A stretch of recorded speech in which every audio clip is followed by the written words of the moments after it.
Rapaziada, bem-vindo ao canal SP Clube Bem Amado. Foi definido aí, rapaziada, os dois árbitros que vai apitar as finais da Copa do Brasil.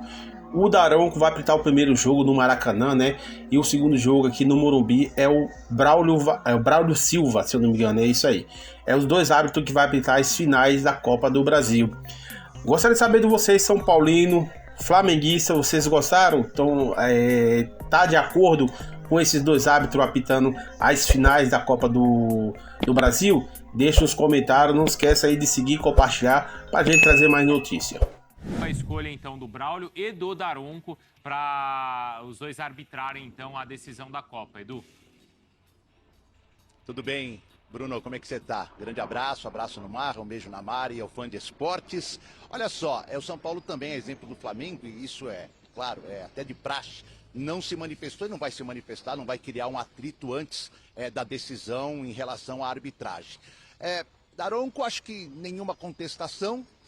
Braulio, talvez um senãozinho aí, não é um árbitro que agrada muito. Pelo menos a torcida se manifestou bastante nas redes sociais desde o anúncio dos árbitros com relação ao Braulio. Fiz um levantamento, Bruno, para essa participação no debate do Sport Center. Primeiro vamos começar com as reclamações do São Paulo na temporada, contando apenas Copa do Brasil e Campeonato Brasileiro, né? No dia 11 de maio, São Paulo teve um jogo contra o Fortaleza lá no Ceará, com uma expulsão do Rodrigo Nestor muito contestada, um empate 0-0, e o São Paulo não reclamou oficialmente, mas já sobraram críticas para o Paulo César Zavonelli, que apitou a partida. No jogo seguinte, dia 14 de maio, contra o Corinthians, 1-1 na Arena, aquele pênalti do Rafinha. O jogo foi arbitrado pelo Bruno Arley de Araújo. O Belmonte falou em arbitragem vergonhosa e o São Paulo encaminhou o primeiro ofício à comissão de arbitragem naquela ocasião, reclamando das duas arbitragens em conjunto, a do Fortaleza e a do Corinthians. Passado um tempo, no dia 13 de agosto, por coincidência, um jogo contra o Flamengo no Rio de Janeiro, um empate 1-1. O pênalti, o lance de impedimento do Luiz Araújo, que originou um pênalti que o São Paulo não contesta, do Michel Araújo, acabou provocando a segunda reclamação na comissão de arbitragem por parte do São Paulo. Os árbitros, na ocasião, Rafael Rodrigo Clay de campo e o VAR, que confirmou que o lance era legal, o Rafael Trace. Então, as duas reclamações do São Paulo foram em cima dessas três partidas. Teve também muita reclamação numa derrota para o Cuiabá, por 2-1 lá em Cuiabá, mas sem ofício. Quem apitou esse jogo foi o Bruno Mota Correia. Vou trazer um retrospecto dos dois da temporada com o São Paulo. Braulio da Silva Machado, 4 jogos apitados do São Paulo em Copa do Brasil e Brasileiro. 3 vitórias, 4-1 contra o Santos, 2-0 contra o Inter e 1-0 contra o Palmeiras na Copa do Brasil. Uma derrota, Campeonato Brasileiro no Morumbi, 2-0 Palmeiras no São Paulo. O Daronco apitou 3 partidas do São Paulo na temporada. Copa do Brasil, Palmeiras 1, São Paulo 2 e Ituano 0, São Paulo 1. E apitou também uma vitória do São Paulo contra o Fluminense, 1-0 no Morumbi. Então, no retrospecto, esses dois árbitros proporcionaram em 7 jogos 6 vitórias e uma derrota para o São Paulo, viu, Bruno? Até na própria Copa do Brasil, como você contava, né, Edu? Bom, então é o seguinte, a gente tem alguns números envolvendo, então, também os dois árbitros e também os clubes. E aqui a Renata Ruel para comentar também para a gente essas escolhas. Tudo bem, Renata? Bom dia, tudo bem, Bruno? Olha os números aí, Renata. Eles vão apitar, então, a final da Copa do Brasil, né? O Daronco... Com o São Paulo, então, um empate, 2 derrotas e 3 vitórias, o número que o Edu trouxe pra gente. E o Braulio, 3 vitórias no São Paulo e 3 vitórias também para o Flamengo. Ontem foi uma histeria quando saíram esses dois nomes, Renata. Ontem foi sim, Bruno. A gente vê Bom Dia, Marra, Mari, Fã Esporte. Foi sim, mas é interessante a gente ver os dados, mas além dos dados, eu começo fazendo uma pergunta. Que nome que a gente tem hoje na arbitragem que não esteja desgastado? Eu ia fazer essa pergunta pra você. Ela devolveu. Então. É pra eu responder. Porque assim, se não fossem os dois... Ele fez a sobrancelha e o lote. Então eu vou responder. Quer sentar aqui, eu sento aí? Não quero, a gente não. troca. Eu te admiro muito aí também. Não, eu também te admiro, porque a sua paciência é uma coisa impressionante pra todo dia falar da arbitragem, isso daí. Mas vamos lá, ó, até para ajudar nessa resposta. Nós não podemos nesse confronto ter árbitros paulistas e nem cariocas. Isso. Então você já derruba 4.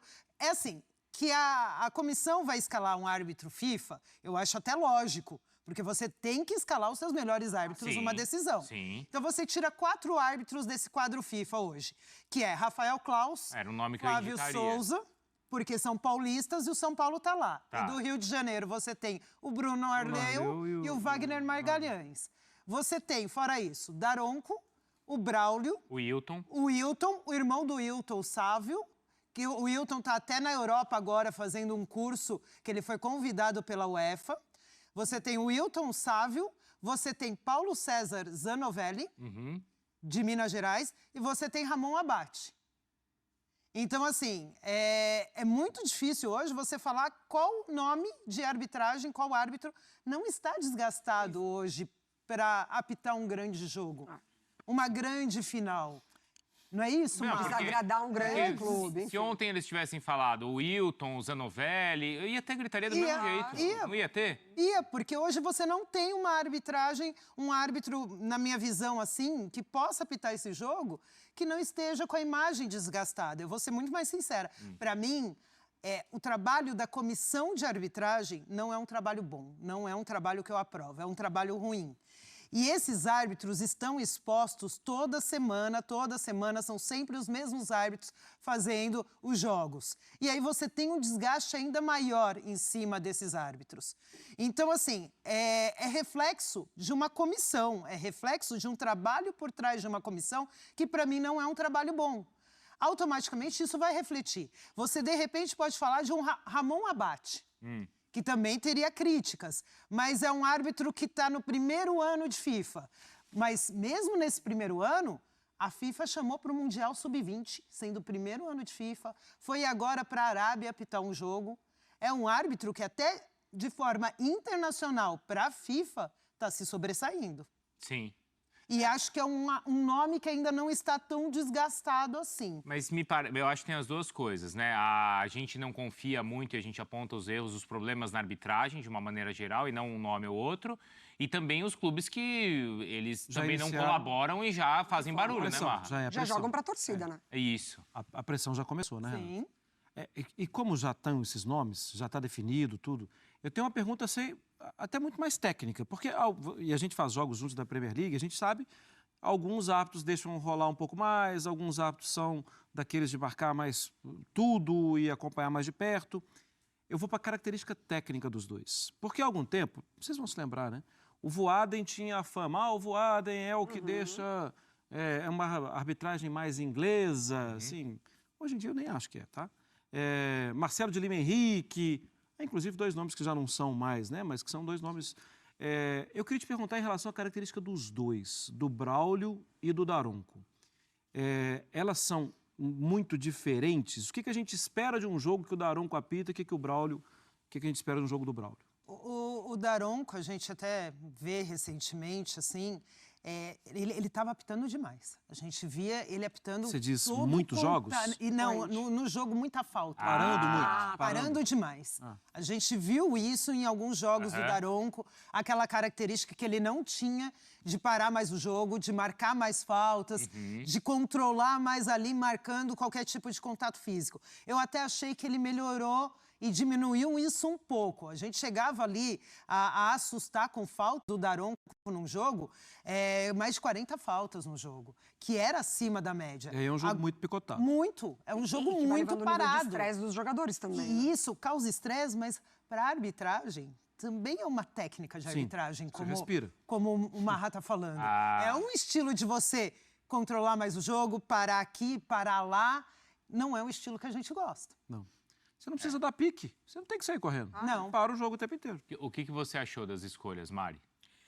Eu acho que realmente diminui muitas possibilidades por conta dessa questão dos cariocas e dos paulistas, porque o Klaus seria a minha primeira escolha. Sim.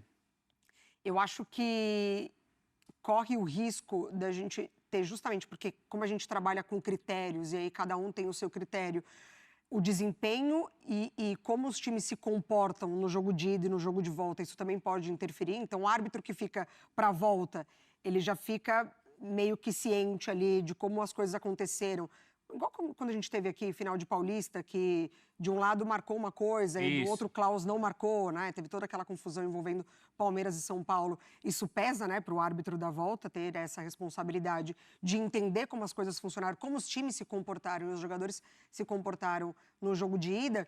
E aí do Daronco ainda tem esse lance do critério dessa última expulsão do Murilo, né? Quando ele relata em súmula lá a frase de você está de sacanagem, para justificar o segundo cartão amarelo e a expulsão. E ele não ter visto na hora o lance do Maicon no Endrick, exatamente. Né? Até o nosso Francisco de Laurentiis, do ESPN.com.br, ele tweetou né, que ele foi perfeito, porque ele falou assim, o Daronco não viu esse lance. E certamente ele vai ser premiado com uma grande partida em breve. 2 dias depois ele estava escalado para a final. E a gente nem entrou no assunto VAR, né? Então, porque quando você amplia ali os nomes... Eu também não sei a característica do Braulio ainda. Então, o Braulio, ele também gosta de segurar mais o jogo. Ele não tem uma característica de deixar tanto o jogo correr, não.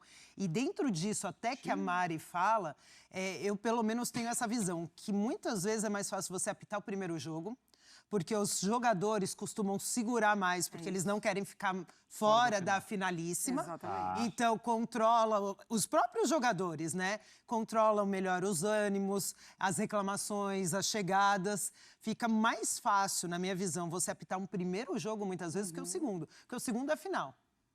E aí, afinal, muitos jogadores entram assim, eu não tenho mais nada a perder. Então, se eu tiver que xingar, se eu tiver que reclamar, se eu tiver que dar uma entrada mais forte... E assim, você tem várias questões. O Braulio, você tem essa questão do Daronco desse último final de semana, que eu também concordo que o nosso colega foi muito bem, eu vi o tweet dele. E você tem a questão, por exemplo, do Braulio, que já se envolveu com várias polêmicas também. Inclusive, esse ano, ele foi agredido, né, pelo presidente do Sergipe, naquele jogo Sergipe e Botafogo na Copa do Brasil. Que o Botafogo faz o gol nos acréscimos, e aí o Botafogo acaba sendo classificado por aqueles acréscimos que todo mundo acha absurdo, e aí o Sergipe vai para cima dele. Então, só passando, e aí para o Edu e para o Pedro também, o primeiro jogo no Maracanã, quem que apita? Daronco. Ah, o Daronco primeiro e o Braulio, então, no Morumbi. Isso. Edu, começando por você, então... Como é que tem sido a relação do Dorival com os árbitros? Porque o Dorival, me parece que ele tem reclamado até mais do que a gente costuma ver ali em campo, mas nas entrevistas ele não costuma levar muito para esse lado. É assim, Edu? É isso mesmo, Bruno. O Dorival é bem tranquilo em arbitragem. Aliás, quando perguntado, na maioria das vezes, eu prefiro não comentar nada sobre a arbitragem. Até por personalidade, o Dorival é um cara tranquilo, né? Mas ele já teve suspensão por expulsão e por 3 amarelos no Campeonato Brasileiro por reclamar dentro de campo. Ele já foi substituído pelo filho dele, pelo Silvestre, em algumas partidas do Campeonato Brasileiro por suspensão.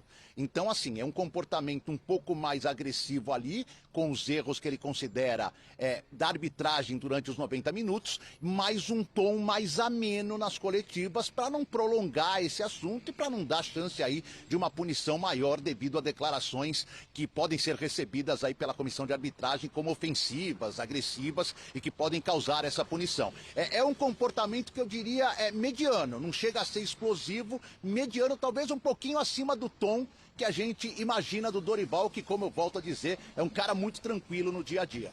O São Paulo ele já é mais irrequieto, né, Pedro? Acho que até para controlá-lo dentro da área técnica é difícil, não é, Pedro? É difícil, Bruno. É difícil controlar dentro da área técnica. A gente até brinca, quem acompanha os jogos do Flamengo ali no Maracanã, especialmente, que fica um buraco na área técnica de tanto que ele anda para lá e para cá o jogo inteiro. O jogo apitou, ele anda para lá e para cá e aí pula bastante, começa a reclamar com o quarto árbitro. Ele tem um comportamento mais enérgico. Está longe de ser, por exemplo, o Abel, né? Nos tempos que agora o Abel está um pouquinho mais calmo, parece, mas nos tempos que o Abel Ferreira do Palmeiras era bem verborrágico assim, com a arbitragem, mas ele tem as suas reclamações. Ele não leva tanto também para as coletivas, não.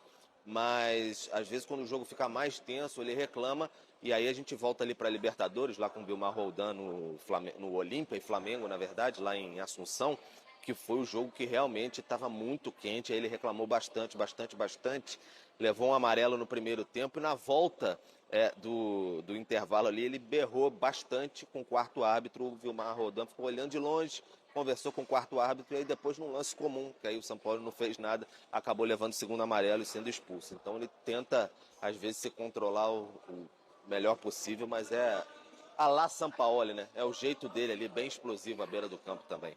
Pedro e Edu, vocês voltam já, tá? Aqui no Sport Center. Tem mais aí de bastidores dos dois times, de renovações também do Flamengo. A gente já fala sobre isso, tá bom? Valeu, Pedro. Valeu, combinado. Tchau, Edu, até mais.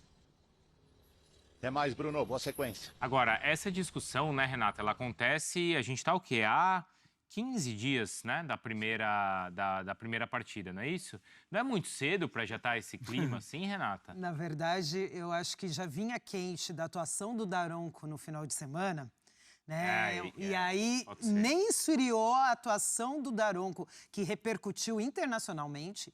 Né? Interessante, repercutiu. Por causa do Endrick. Por causa da entrada do Endrick. Você via posts na mídia espanhola falando sobre o assunto. Então, a repercussão foi muito grande. Ainda estava muito quente a atuação do Daronco no final de semana e aí já vem ele escalado numa final. Então, você tem esse ponto. E eu acho que ainda você tem outro ponto, Bruno, que a gente pode discutir. Hoje, de repente... não saiu a escala completa, a gente não sabe, mas quem vai pro VAR? É isso. O VAR hoje também é fundamental. Não é? Hoje você não se preocupa só com a arbitragem no campo. Você fica, tá, e quem vai no VAR? Talvez seja até mais decisivo, né, Mari? Sim, hoje em dia sim. Hoje em dia sim. Se você parar para pensar, hoje em dia sim. Porque pode ser um VAR que seja intervir, né? Que gosta de intervir demais. Pode ser um VAR que seja omisso demais. E aí pode ser um VAR que não está de acordo. Eu escutei uma vez a gente conversando sobre isso. Vocês lembram quando tinha os dois árbitros no Campeonato Paulista? Que eram dois árbitros em campo, que não funcionou? E por que não funcionou? Porque faltava critério. Claro. Você acha que hoje, quando você tem um árbitro em campo e um árbitro no VAR, você não pode cair na mesma coisa? Claro. Que é a mesma coisa, o árbitro do campo tem um critério e o do VAR tem outro critério. Às vezes o mesmo árbitro dentro do próprio jogo tem critérios diferentes. Então hoje você não fica só preocupado com a arbitragem no campo, você também tem que pensar quem vai ser o VAR desse jogo. Sim. Quem vai direcionar ali, junto com o árbitro, a partida. Porque não é só mais hoje o árbitro de campo que define. Exatamente. E aí a gente vai voltar nessa conversa para mostrar lances em que esse árbitro que estará no VAR ou agiu corretamente ou não agiu corretamente, enfim. É um saco sem fundo. É isso. E é uma história sem fim, né? E por mais que existam problemas, e a gente sempre debate aqui envolvendo a arbitragem, os jogadores, os clubes, né? Mas os jogadores especificamente, eles poderiam também ajudar um pouquinho a arbitragem, não poderiam? Não, certamente. Mas quando você vê, por isso que eu perguntei sobre a característica dos árbitros. Quando você já sabe, você já conhece, você já trabalhou em jogos, né? Os jogadores do São Paulo, os jogadores do Flamengo, com árbitros que picotam muito, você já sabe que vai ser tenso. Você já sabe que, assim, vai ser jogo que eles também vão ter que estar ligados o tempo inteiro para não permitir que o outro time seja mais rápido. Não... Sim. Esse trabalho já está na cabeça. O time da casa vai ficar mais tenso se começar a picotar o jogo, né? E você tem dados aí que eu acho muito interessante. Primeiro que, assim, hoje os clubes, né, a análise de desempenho dos clubes também fazem análise do árbitro que vai apitar a partida. E passa isso para as comissões. Então, a comissão já sabe quem é o árbitro que vai para o jogo. Os jogadores, e a gente está falando de Flamengo e São Paulo, que esses jogadores já conhecem muito bem Daronco e Braulio. Já sabe como lidar com esses árbitros. O que eles podem e o que eles não podem. Até onde eles podem ir e onde eles não podem chegar. Então, esse jogador, assim como os árbitros já conhecem as características desses jogadores, os jogadores também conhecem a característica dos árbitros. E é interessante que tem um livro em casa que fala, é a ciência da arbitragem, mas é de Portugal. E lá você tem muitos dados interessantes. Dentro dos dados interessantes, quando você fala a questão de jogar em casa, lá fala que o árbitro ele tem tendência, e isso subconsciente, de marcar menos falta do time da casa, por exemplo. Menos. Ele talvez se sinta pressionado a não parecer que está favorecendo. Exatamente. Renata, obrigado, viu? Eu que agradeço. 10 dias, então, para a decisão da Copa do Brasil. Então, até lá, esse assunto ainda vai render. Na sequência do esporte...